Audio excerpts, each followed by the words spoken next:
झझड़े घेड़ुआ जमुना जल पानी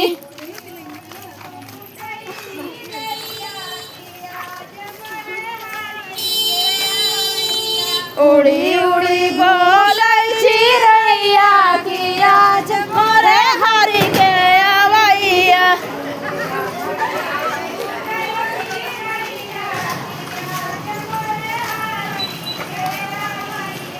उड़ी उड़ी बोलै चिड़ैया कि आज मोरे हरि के अवैया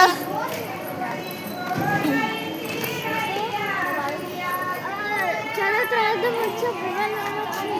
उड़ी उड़ी